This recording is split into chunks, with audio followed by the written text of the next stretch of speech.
Let's talk about Heroic, the story of a young man hoping to enter the Mexican military. Yes. Amanda caught this one, told me there was something that went on with the dog.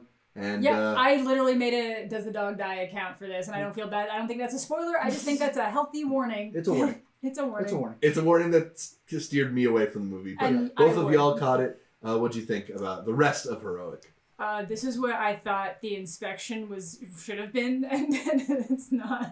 Inspection gets into like a little bit. It gets into it, and then by the end of it, I literally say it, and people are gonna get pissed off at me. It's literally like the Marines are like, no, only we can be homophobic. Yeah, exactly. I don't like that. This commits in every way, and it does not shy away from the brutality. It is so brutal, and it takes an interesting look at someone who does kind of get accepted by some of the superiors, the higher ups, and has kind of like a streamline that he could just coast and take it easy, but is haunted by the things that are happening around him in this very brutal world, and he's just trying to maintain it together so that he can provide for his family and for himself, then how that affects him long term afterwards. It's a rough watch, but it's good. It is very good, but it is a rough watch. Michel Franco, he's done a couple of different things, such as Chronic and Sundown recently. But one of the big ones, don't see it pulling up here, was a movie that kind of has the same tone that this has going on with it.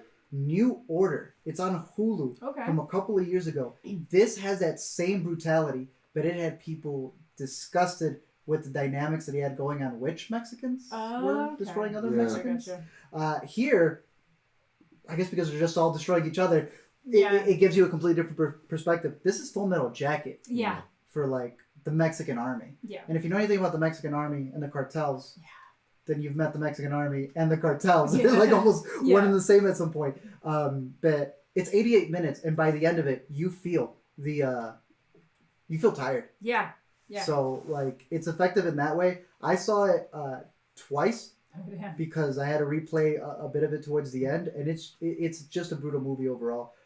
Monos is probably the most closest I can think of towards the journey that the kids have to go through. Right.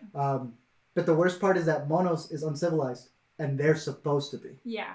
Yeah. So Heroic.